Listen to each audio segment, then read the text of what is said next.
আসসালামু আলাইকুম। প্রিয় দর্শক, অন্য মঞ্চের আলোকচারিতায় আপনাদের সকলকে আমন্ত্রণ জানাচ্ছি। আজ অনেকদিন পর, বেশ একটা দীর্ঘ বিরতির পর আমাদের সঙ্গে আলোচনার জন্য আবার হাজির হয়েছেন। মানে আমন্ত্রণ করেছি, উনি অনেক দীর্ঘ বিরতির কারণে এই কদিন ছিলেন না। এখন ঢাকায় এসেছেন সিনিয়র সাংবাদিক জনাব আরশাদ মাহমুদ। আরশাদ ভাই, আমরা জানি আপনি এই মাঝখানে কয়েক সপ্তাহ, প্রায় দু সপ্তাহের মতো হয় দেশের বাইরে ছিলেন, বিভিন্ন দেশে ঘুরেছেন। নিশ্চয়ই আপনাকে এই প্রশ্নের মুখোমুখি হতে হয়েছে যে আমাদের দেশটা এখন কেমন চলছে, একজন নোবেল বিজয়ীর হাতে পড়েছে, উনি কেমন চালাচ্ছেন। এ ধরনের কোনো প্রশ্নের মুখোমুখি কি আপনাকে হতে হয়েছে আপনার পুরনো কলিগদের সঙ্গে, কাছে অথবা নতুন কারো কাছে? অনেক ধন্যবাদ আপনাকে। খুব গুরুত্বপূর্ণ প্রশ্ন করেছেন, আমিও এটাই নিয়ে ভাবছিলাম। আমি মাত্র 2 দিন আগে দেশে ফিরেছি আর কি। বিভিন্ন জায়গায় গেলাম, এর মধ্যে বালি, ইন্দোনেশিয়া, তারপরে গেলাম তাইপে, তাইওয়ান, টোকিও, ইয়োকাহামা, তারপর সিউল, সাউথ কোরিয়া, পাতায়া এবং ব্যাংকক হয়ে আমি ফিরেছি। যাই হোক, স্বাভাবিকভাবে আমি চেষ্টা করেছি আমার পুরো বন্ধু বান্ধব যারা ওই সব দেশে থাকে তাদের সাথে কথাবার্তা বলার জন্য। তবে আমার কাছে সবচেয়ে আশ্চর্য লেগেছে যখনই শুনেছি আমি বাংলাদেশের প্রায়, মানে এটা ধরুন ইউরোপ আমেরিকা তো না, তারপরেও বলছে যে বাংলাদেশ মানে আর ফ্রম ইন্ডিয়া। আমি বললাম না, এটা তো বাংলাদেশ একটা আরেকটা আলাদা রাষ্ট্র, ইন্ডিয়া আমাদের প্রতিবেশী। যাই হোক, এসব কথা বলার পরেও তারপরে অধিকাংশরই কোনো খবরই নাই যে বাংলাদেশে একটা বিপ্লব হয়েছে বা গণ অভ্যুত্থান হয়েছে এবং শেখ হাসিনা বিদায় নিয়েছে, নতুন সরকার আসছে, ডক্টর ইউনূসের মতো একজন আহ, সারা পৃথিবীব্যাপী যাকে লোকজনে চেনে, তিনি ক্ষমতায় আছেন, এরকম কোন কোন জায়গায় আমি এরকম কোনো কথা শুনি নাই। বা আমাকে জিজ্ঞেস করলে যখন আমি উত্তর দিয়েছি বলছে যে না, আমরা তো এরকম মানে অ্যাওয়ার না এটা। তো যা সবচেয়ে ইন্টারেস্টিং, সেটা হয়তো সাধারণ মানুষ হয়তো নাও জানতে পারে অত। আম, কোরিয়াতে খালি আমার এক মানে যে আমাকে নিয়ে ঘুরিয়েছে উনি একজন অবসরপ্রাপ্ত স্কুলের শিক্ষক, কেমন খুবই মানে লেখাপড়া জানেন উনি। উনি বললেন হ্যাঁ আমি জানি তোমাদের দেশে কিছু একটা হয়েছে, কিন্তু এখন মানে দায়িত্বে, দেশের দায়িত্বে কে আছেন এটা তো জানি না। যা হোক, পরে জাপানে যখন গেলাম, জাপানে আমার পুরনো সাংবাদিক বন্ধুরা যারা আছে, আপনি হয়তো জানেন আমি আসাই সিম্বনের করেসপন্ডেন্ট ছিলাম বাংলাদেশে 3-5 বছর। তো যাই হোক, আমার আরো বন্ধু বান্ধব ছিল ওখানে ওয়াশিংটনে, যারা আমরা একসাথে কাজ করেছি, যেমন ইয়োমোরি সিম্বন, আপনি হয়তো জানেন যে জাপানের সবচেয়ে সর্বাধিক প্রচারিত আহ, দৈনিক, এটা প্রায় প্রায় 1,20,00,000 তার সার্কুলেশন। তারপরে কিয়োডো নিউজ এজেন্সি, যেটা ওদের একটা সবচেয়ে বড় নিউজ এজেন্সি, তার এডিটর হিরোকি সুগিতা, এর নাম হলো টাকাশি সাকামোটো। তো ওরা আমাকে লাঞ্চে দাওয়াত দিল। তারপরে আমার আরেক বন্ধু জিজি প্রেসের কেন কারুবে, সে ডিনারের দাওয়াত দিল। তো স্বাভাবিকভাবে প্রশ্ন আসছে যে হ্যাঁ বাংলাদেশ কি অবস্থা। তো ওরা বললো যে হ্যাঁ, হাসিনা তো এখন ইয়ে নাই, কিন্তু দেশ এখন কে চালাচ্ছে। আমি বললাম যে আমি একটু অবাক হয়ে গেলাম প্রশ্ন, সাংবাদিক এত এই লেভেলের, ওয়াশিংটনে ব্যুরো চিফ ছিল এরা সব। তারপরে আমি বললাম যে কেন তুমি ইউনুস সাহেবের না, ডক্টর ইউনুস সাহেব নাম শুনো নাই, নোবেল? ও yes yes, but is he in charge now? তো আমি বললাম যে হ্যাঁ, তো তোমরা জানোই না? বললো যে না, দেখো আসলে নানান ইয়েতে এগুলা ইয়ে হয়, করা সম্ভব হয়নি। আমার কাছে তখনই আমার মনে হলো যে আমরা এই যে প্রধান প্রধান উপদেষ্টার অফিস থেকে বা বাংলাদেশি খবরের কাগজে বারবার করে প্রচার করা হচ্ছে যে উনি দায়িত্ব নেওয়ার পরে বাংলাদেশের মানে একটা ওলট পালট হয়ে গেছে, সারা বিশ্ব বাংলাদেশকে চিনছে এবং আহ, বাংলাদেশ নিয়ে সবার অনেক চিন্তা ভাবনা। তো সেটা আমার কাছে খুব আশ্চর্য লাগলো যে অন্যান্য দেশের সাধারণ মানুষের কথা তো ঠিক আছে, তারা না জানারই কথা, কিন্তু জাপানের এইরকম বিখ্যাত আহ, পত্রিকা এবং নিউজ এজেন্সির মানে মানে এডিটর ইন চিফ ছিল, ইয়ে ছিল, এরা পর্যন্ত বলছে যে এরকম তো কোনো মানে কি হয়েছে, তো মানে এখন কি আছে আমরা তো মানে জানিও না, চিন্তা করতে পারি তার কারণ প্রত্যেকটা দেশেরই প্রত্যেক তাদের নিজস্ব সমস্যা নিয়ে সবাই ব্যতিব্যস্ত। একমাত্র তাদের সব জায়গায় আলোচনা একটা দেখলাম ট্রাম্পের ওই ট্যারিফ নিয়ে, সবাই এটা নিয়ে খুব চিন্তিত আছে। স্বাভাবিকভাবে বাংলাদেশের সেখানে তো স্থান হওয়ার কথা না। তো যাই হোক, কিন্তু আমাদের এখানে ন্যারেটিভটা বারবার করে প্রচার করা হচ্ছে যে উনি রকস্টার, উনি সারা বিশ্ব জয় করে ফেলছে, আমাদের এই জিনিসগুলো আমার কাছে খুব মানে মানে অবাক লাগছে এবং অদ্ভুত লাগছে যে এই ধরনের প্রচারণা গুলা কেন চালানো হয়। তাহলে ঠিক এটা আছে, আমি মানলাম যে যে প্রচারণাগুলি হচ্ছে, যেমনি রকস্টার অথবা বিশ্ব জয় করে ফেলেছেন, এগুলো যদি নাও হয় অথবা হয় আমি জানি না ঠিক। আপনার আপনার নিজস্ব একটা মূল্যায়ন আছে। আপনি কি দেখছেন গত 10 মাসে, প্রায় তো 10 মাস হয়ে গেল, আহ 10 মাসে সামান্য কয়েকদিন কম আছে, এই সময়ে ডক্টর ইউনূস যেভাবে দেশটা পরিচালনা করছেন, আপনার বিবেচনায় আপনি ওনাকে কেমন দেখছেন? আপনি ওনাকে 10-এর মধ্যে কত মার্কস দেবেন? আচ্ছা। আম, আমি এই এটা নিয়ে আমি গত আপনার সঙ্গেও মনে হয় বসেছিলাম আগে, এটা ডক্টর নিউজের পারফরমেন্স নিয়ে। এবং গতকালকে আমি একটা খুব বড় লেখা লিখেছি এটার উপরে, যে বর্তমান যে নৈরাজ্যকর অবস্থা এটার জন্য দায়ী কে। এটা ছিল হেডলাইন। আমি সেখানে বলেছি যে এটার জন্য সম্পূর্ণভাবে এবং এককভাবে দায়ী হলো ইউনূস সাহেব, অন্য কেউ না। এবং সেটা তারপরে আমি ব্যাখ্যা করেছি যে কেন। এখন সত্যি কথা বলতে কি, আপনি নিজেও জানেন যে আমরা খুব আশাবাদী ছিলাম যখন স্বৈরাচার হাসিনার পতন হলো এবং দেশটা তো ওলট পালট করে দিয়ে গেছিল লুটপাট করে। তা ভাবলাম যে এইবার এসে একটা ভালো লোকের হাতে পড়েছে এবং তারা এই দেশটাকে খুব ভালোভাবে চালান। কিন্তু অত্যন্ত পরিতাপের বিষয়, যত দিন যেতে লাগলো ততই আমি দেখতে থাকলাম যে তিনি একমাত্র ব্যক্তি স্বার্থ ছাড়া কেমন আর দেশের জন্য তেমন কিছু করেছেন বলে আমার মনে হলো না। হ্যাঁ, যেমন একটা দেশের সরকার ভালো কি মন্দ কিংবা কিভাবে চলছে, এটা সাধারণ মানুষের কিন্তু প্রথম জানার জায়গা হলো বাজার, মানে আমরা যেখানে বাজার টাজার করতে যাই, মাছ মাংস সবজি কিনতে যাই সেখানে। আর 2 নম্বর হলো রাস্তা। কেমন? তো বাজারে নিয়ে আসার পরে আগেও যেমন ছিল যে 80 টাকার নিচে আমি কোনো সবজি পেলাম না। কেমন? আচ্ছা, চালের দামও আগের মতোই আরো বেড়েছে একটু। আমি বুঝতে পেরেছি, কিন্তু আপনি ডক্টর ইউনূসকে তো একটু সময় দিবেন, উনি তো বেশি দিন সময় পাননি। উনি হ্যাঁ, কিভাবে তো চেঞ্জ সেটা করবেন? এই যে না, সময়টা ওইটাই হলো আসল কথা। ওই যে ইংরেজিতে বলে না যে মর্নিং শোজ দি ডে। কেমন যে দিনটা কিভাবে শুরু হয়েছে। আমরা তো ওনাকে সময় দিয়েছিলাম অনেক, কিন্তু আমরা তার কতগুলো কাজকর্ম দেখে মানে সত্যি কথা বলতে কি আমি ব্যক্তিগতভাবে হতাশ হয়েছি এবং অবাক হয়েছে যে উনি এটা কেন। যেমন ওই আগের আমলের মতোই উনি কথায় কথায় বিদেশে চলে যান এবং এসেই বলা হচ্ছে যে বিদেশ জয় করতে আসছে। কিন্তু বিদেশি, আমি তো মোটামুটি বিদেশি পত্র পত্রিকা বা টেলিভিশন এগুলো দেখার চেষ্টা করি, বোঝার চেষ্টা করি। আমি তো এরকম কোনো কিছু দেখতে পাচ্ছি না কোথাও। আর বলছে যে উনি যাওয়ার সাথে সাথে বিলিয়ন বিলিয়ন ডলার এসে এসে যাবে। কোনো কিছুই হচ্ছে না এগুলো। কেমন? তো এই যে মিথ্যা ন্যারেটিভ গুলো দেওয়া হচ্ছে, এটা কার জন্য, কিসের জন্য? তারপরে যেটা করছেন, উনি নিজের সমস্ত লোকজনকে এনে চাকরি দিচ্ছে। তার নিজের আপন ভাইকে ডেপুটি প্রেস সেক্রেটারি, তারপরে লামিয়া মোর্শেদ ভাইকে ওনার না, যে ভাইয়ের ছেলেকে? ভাইয়ের ছেলেকে? ভাইয়ের ছেলে বললাম, ভাইপো। হ্যাঁ, তো অপূর্ব জাহাঙ্গীর যেটা আছে। যাই হোক, তারপরে এই লামিয়া মোর্শেদ ওনার ইউনিট সেন্টারের পরিচালক, এক্সিকিউটিভ ডিরেক্টর, তাকে উনি এনে এসডিজি বিষয়ক মুখ্য কোঅর্ডিনেটর মানে চিফ কোঅর্ডিনেটর বানিয়েছে।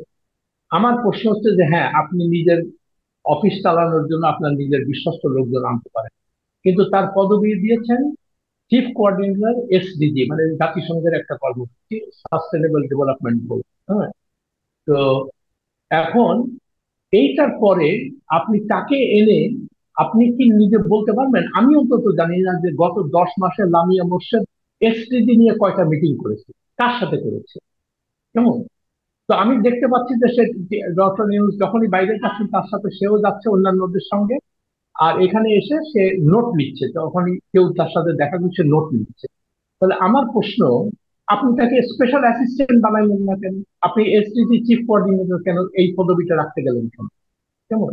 তো এটা তো আপনার মনে করেন তাতে কি হয়েছে? আমি মনে করি যে এগুলো অনৈতিক কাজ। তারপরে উনি ওনার গ্রামীণ ব্যাংকের ওনার যে কলিগ ছিল নুরজাহান বেগম, তাকে এনে উনি স্বাস্থ্য উপদেষ্টা বানিয়েছেন। তারপরে উনি বিদেশ থেকে মানে এক একজনকে ধরে নিয়ে আসতেছে, এসে বলতেছে এরা সাংঘাতিক মেধাবী সমস্ত স্মার্ট লোকজন। যেমন খলিল সম্পর্কে, খলিলুর রহমান, তাকে বানালো প্রথমে হাই রিপ্রেজেন্টেটিভ ফর এই আহ, রোহিঙ্গা ইস্যু আর কি। কেমন? আচ্ছা, তারপরে আমাদেরকে বলা হইলো জাতিসংঘের সেক্রেটারি জেনারেল আসলো এখানে, আমি মনে হয় আপনাকে আপনার অনুষ্ঠানে বলেছিলাম, তাকে পাঞ্জাবি টাঞ্জাবি পরাইয়া মানে কক্সবাজার নিয়ে যেয়ে ও বলে দিল যে এখানে আগামী এপ্রিলে এই সমস্ত রোহিঙ্গারা চলে যাবে। উনি দিনুস সাহেব নিজেও বললেন যে আগামী ঈদের আগে ইনশাল্লাহ আপনারা চলে যেতে পারবেন। ঠিক তার একদিন পরেই পররাষ্ট্র উপদেষ্টা তৌহিদ হোসেন, এই লোকটাকে আমার কিছুটা সৎ মনে হয় আর কি, যে কথাবার্তায় সততা আছে, সে বললো এটা তো কোনো সম্ভবই না কোনোভাবেই, তার কারণ ওখানে যে পরিস্থিতি, এই পরিস্থিতির মধ্যে কোনোভাবেই রোহিঙ্গারা ফেরত যেতে পারে। তো এই খলিল সাহেবের সব মানে কৃতিত্ব ওইখানেই শেষ। কেমন? এরপরে তাকে, আর তার বিরুদ্ধে একটা নারী ঘটিত একটা ব্যাপারে মার্ডার সুইসাইডের আমি তিনটা লেখা লিখেছি এটার উপরে, কেমন, খলিল পক্ষ দিয়ে। আচ্ছা, সেখানে উচিত ছিল যখন এরকম একটা অভিযোগ আসছে, তাহলে এটা একটা তদন্ত করা। সেদিকে তো ইউনূস সাহেব গেলেনই না, উল্টা তাকে আরো প্রমোশন দিয়ে ন্যাশনাল সিকিউরিটি অ্যাডভাইজার। আচ্ছা, কিসের জন্য ন্যাশনাল সিকিউরিটি অ্যাডভাইজার, কি কার সাথে কি করবে? তো যাই হোক, এইসব জিনিসগুলো নিয়ে উনি একের পর এক, তারপরে ওই যে যেটা বললাম, গ্রামীণ ব্যাংকের মালিকানা ছিল সরকারের 25%, কেমন, সেইটাতে উনি নির্বাহী আদেশে 25% থেকে কমিয়ে 10%-এ নিয়ে আসে। উদ্দেশ্যটা কি? যে এখানে কারো কোনো আমি আমি সবকিছু চালাবো, কেমন। আচ্ছা, তারপরে ওই যে গ্রামীণ কি বলে বিশ্ববিদ্যালয়, তারপরে আপনার গ্রামীণ ম্যান পাওয়ার এক্সপোর্ট, মানে যত রকমের আছে সমস্ত কিছু একটার পর একটা নির্বাহী আদেশে উনি করে যাচ্ছেন এগুলো। আর তিনি আরেকটা কথা বলছেন বারবার করে, আগে বলেছিলেন আমি আইনের শাসনে বিশ্বাস করি। আমরা আশা করেছিলাম যে বিচার বিভাগটাকে উনি সংস্কার করবেন সবার আগে, এবং বিচার বিভাগের উপর যেন কেউ হস্তক্ষেপ না করতে পারে বা স্বাধীনভাবে কাজ করে সেটা তিনি নিশ্চিত করেন। তিনি এসেই কি করলেন, তার বিরুদ্ধে যে মামলা হয়েছিল 1500 কোটি টাকার কর ফাঁকির মামলা, উনি নির্বাহী আদেশে সেটা বাতিল করেন। উনি 666 কোটি টাকার কর মকুব করালেন নির্বাহী আদেশের মাধ্যমে। তা আমার প্রশ্ন, এইসব যখন আমি দেখতে পাচ্ছি, খালি তখন মনে হচ্ছে যে কি ব্যাপার, এই লোকটা কি দেশের মঙ্গলের জন্য আসছে না নিজের মঙ্গলের জন্য আসছে? তিনি এই কাজগুলো কেন করছেন? এটা আমার মানে আমি বুঝতেই পারছি না যে এটার উদ্দেশ্যটা কি, উনি কি দেশবাসীকে কি মেসেজ দিতে চাচ্ছেন। তো এটা খুবই দুঃখজনক ব্যাপার, আনফর্চুনেটলি। তারপরে অহেতুক কিছু মানে এইগুলা নিয়ে যখনই আলোচনা, কোনো কিছু আলোচনা হয়, সঙ্গে সঙ্গে উনি কি করেন, আরেকটা ইস্যু তৈরি করেন। যেমন আহ, এখন ওই যে করিডোর দেওয়া, মানবিক করিডোর দেওয়া, তারপরে চিটাগং পোর্টকে অন্যদের ম্যানেজমেন্ট আরেকজনের কাছে দিয়ে দেওয়া। প্রথম কথা হলো যে এটা তো আমাদের প্রায়োরিটি না। আমাদের প্রায়োরিটি, আপনি যে জন্য আসছিলেন এখানে, প্রথমে বসেছিলেন যে আপনি দেশের সার্বিক পরিস্থিতি আপনি ঠিক করবেন। তো আইন শৃঙ্খলা পরিস্থিতি এখনো কিছু ঠিক হয় নাই। এক এক দল এক এক সময় এসে এক এক রকমের দাবি দাওয়া নিয়ে হাজির হচ্ছে, রাস্তাঘাট বন্ধ। তারপরে উনি এমন ভাবে আমলা নির্ভর হয়ে উঠলেন, ব্যুরোক্রেসির উপর এমন ভাবে ডিপেন্ডেন্ট হয়ে উঠলেন যে তারা যেভাবে বলতেছে সেইভাবে উনি কাজ করতে, মানে কাজ করতে বাধ্য করেন। এখন উনি বলতেছে যে আগে বলছিলেন কি যে আওয়ামী দোসররা সব প্রশাসনে বসে আছে, তারা সহযোগিতা করছে। আচ্ছা, ভালো কথা। তারপরে এখন উনি আবার বলতে শুরু করেছেন যে বিএনপি জামাতের সব লোকজন অ্যাডমিনিস্ট্রেশন বিভিন্ন জায়গায় বসে গেছে, এই জন্য কাজ করতে দিচ্ছেন। তাই প্রশ্নটা হচ্ছে যে এদের অ্যাপয়েন্টমেন্টটা দিচ্ছে কি? অ্যাপয়েন্টমেন্ট দিচ্ছে তো আপনি। তা আপনি এখন কাজ, আর এই মানে এই সমস্ত কথাগুলো বলা কি জানেন, যে ওনার নিজের যে অপকর্মগুলো করতেছে, নিজের যে স্বার্থ সংশ্লিষ্ট বিষয়গুলো করছে, সেগুলোর থেকে দূরে মানুষের দৃষ্টি অন্যদিকে সরিয়ে নেওয়া। এ প্রসঙ্গে আরেকটা কথা বলি, প্রায় দেখবেন অনেকেই বলে যে গ্রামীণ ব্যাংকে করলে তার কি, তার তো কোনো মালিকানা নেই, তার কোনো শেয়ার নেই, কেমন। তো এই প্রসঙ্গে আমাদের প্রফেসর সিরাজ ইসলাম চৌধুরীর সঙ্গে বহু বছর আগে, তখন জিয়াউর রহমান ক্ষমতায়, আমি একবার ওনাকে বলছিলাম যে স্যার, উনি তো খুব সৎ মানুষ। তো আমাকে উনি বললেন যে শোনো আচ্ছা, তার তো অসৎ হওয়ার কোনো কারণ নাই, সমস্ত দেশই তো তার সম্পত্তি, সে কেন অসৎ হতে যাবে? তো তখন আমার মনে হয়েছে যে ডক্টর ইউনূসের বেলায় তো একই ব্যাপার। গ্রামীণ ব্যাংকে তার কোনো মালিকানা নাই, শেয়ার নাই, থাকার তো দরকার নেই। উনি তো গ্রামীণ ব্যাংকের যত এবং স্বার্থ সংশ্লিষ্ট যত প্রতিষ্ঠান আছে, সবগুলোর ডিফ্যাক্ট মালিক তো সে, তাই না? এবং তিনি দেখেন, আগে আমার মানে লোকটার ট্রান্সফরমেশন আমি আমার নিজের চোখে দেখলাম। আগে যখন ওনাকে আমি 1987 সাল থেকে ইন্টারভিউ করছি আর কি, অনেক লেখা, পজিটিভ লেখা লিখেছি, বিদেশের বড় বড় কাগজে কাভার স্টোরি লিখেছি ওনার জন্য আমি। আচ্ছা, যাই হোক, সেল করার জিনিস আমি করেছি আর কি, বাংলাদেশ নিয়ে এত নেগেটিভ কথা, উনি ভালো। আচ্ছা, এখন তখন আমি গ্রামীণ ব্যাংকে, উনি মিরপুরে যে হেডকোয়ার্টার আছে ওখানে একটা ফ্ল্যাটে থাকতেন। আর ওনার অফিসে মানে কোনো সোফা টোফা ছিল না, সব কাঠের চেয়ার, কাঠের টেবিল, এবং কোনো এয়ার কন্ডিশনার ছিল না। কিছুদিন আগে ওই লামিয়া মোর্শেদের বাবা, উনি আমার খুব ঘনিষ্ঠ ছিলেন, কায়সার মোর্শেদ, উনি কিছুদিন অল্প সময়ের জন্য ফরেন সেক্রেটারি ছিলেন। সেই সূত্রে আমার সঙ্গে ওনার বেশ বাস ঘনিষ্ঠতা ছিল। তিনি মারা গেছেন কিছুদিন আগে। আমি জানাজাতে গেলাম গুলশানে। কেমন, হঠাৎ দেখি যে ওই ডক্টর ইউনূস ওই কিতে, মানে প্রাডো গাড়িতে এসে নামতেছে। আর আগে উনি চলতেন মাইক্রোবাসে। কেমন, এটা আমার নিজের চোখে দেখি। আমি আমার হঠাৎ দেখে অবাক হয়েছি যে কি ব্যাপার, এখন প্রাডো গাড়িতে চড়ে গেল। হ্যাঁ, তো যাই হোক, সেটা ঠিক আছে, ভালো কথা। তারপরে এখন উনি মিরপুর থেকে গুলশানে শিফট করে গুলশানের বাসায় গেছে। মানে সব এলিট ক্লাসদের ইয়ে আর কি। কেমন, এটা আপনি কোন সময়ের কথা বলতেছেন? উনি মানে প্রধান উপদেষ্টা হওয়ার আগে?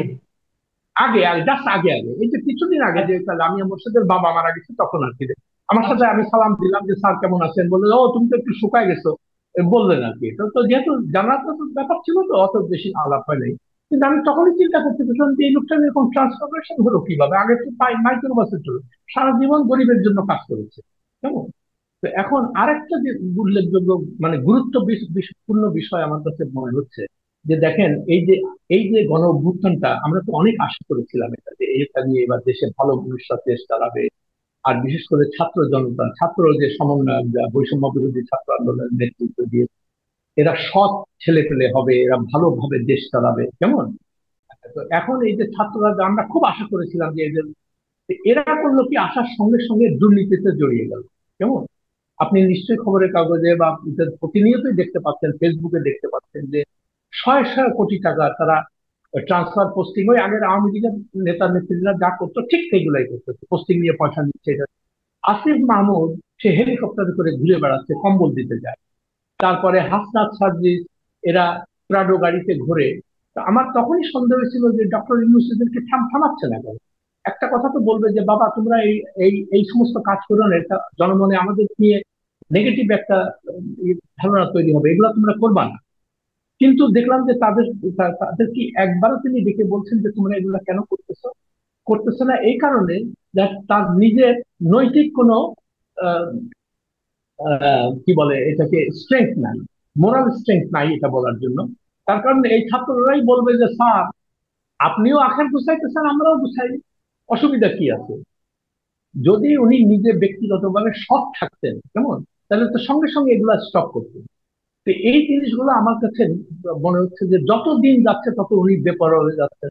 আর এই যে মাঝে যে সেনাবাহিনীর মানে সেনা প্রধানের বক্তব্য নিয়ে উনি একটা হুলস্থুল করে দিলেন, হুমকি দিলেন যে আমি চলে যাব, আমার ইয়ে করা হচ্ছে না, এসবও আমার কাছে সব নাটক মনে হয়। হঠাৎ করে তার তিনি মানে এই আপনার কাছে এই যে ডক্টর ইউনূসের যে মাঝখানে মানে আপনার কাজ করতে পারছেন না বলে উনি যে পদত্যাগ করতে ইচ্ছা প্রকাশ করেছেন বলে মিস্টার নাহিদ ইসলাম যে জিনিসটা প্রচার করেছেন, এটা কি আপনার কাছে নাটক মনে হচ্ছে? সবকিছু সাজানো, সবকিছু সাজানো। আপনি জাস্ট সিকোয়েন্স গুলো দেখেন। তারপরে হঠাৎ করে তার যে সমস্ত মানে সমর্থকরা আছে সব লাফ দিয়ে পড়লো যে ওনাকে থাকতে দিতে হবে, নাহলে দেশের সর্বনাশ হবে। আমার একটাই প্রশ্ন সবার কাছে, যে পৃথিবীতে ইন্ডিসপেন্সেবল তো কেউ না, তাই না? একটা মানুষ, ওনার বয়স হয়েছে 85 বছর, পড়তে যাচ্ছে।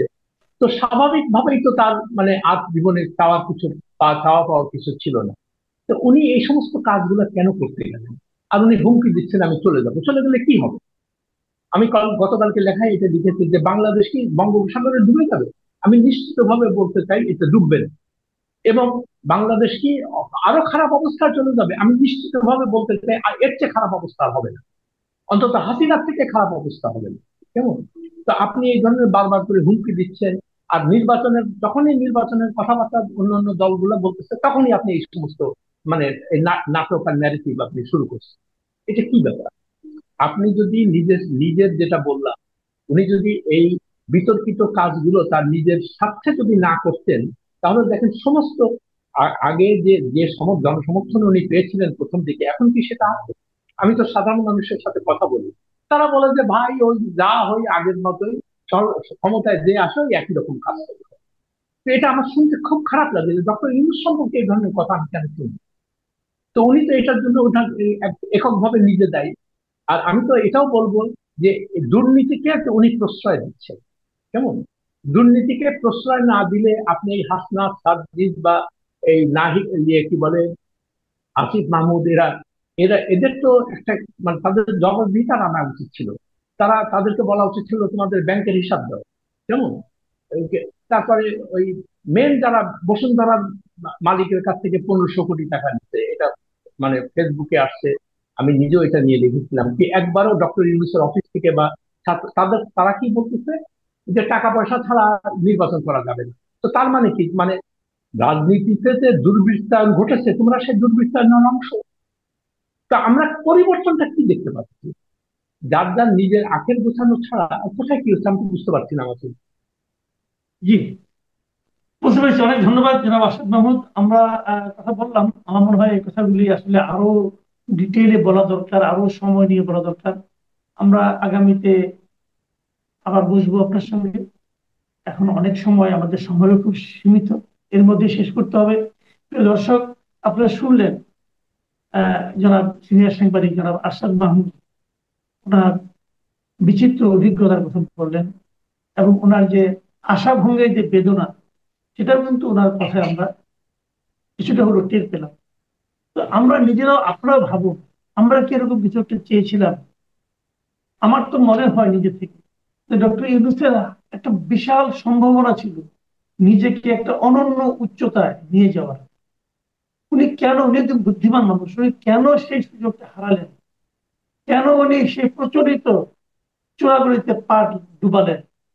এই বিষয়টা আমার কাছেও ক্লিয়ার। আমরা আশা করবো, এরপরেও আমরা আশাবাদী হতে চাই যে পরিস্থিতির পরিবর্তন হবে। আমরা আগামীতে আবার আলোচনা করব। আপনার সবাই ভালো থাকবেন। এখন এ পর্যন্ত, আল্লাহ হাফিজ।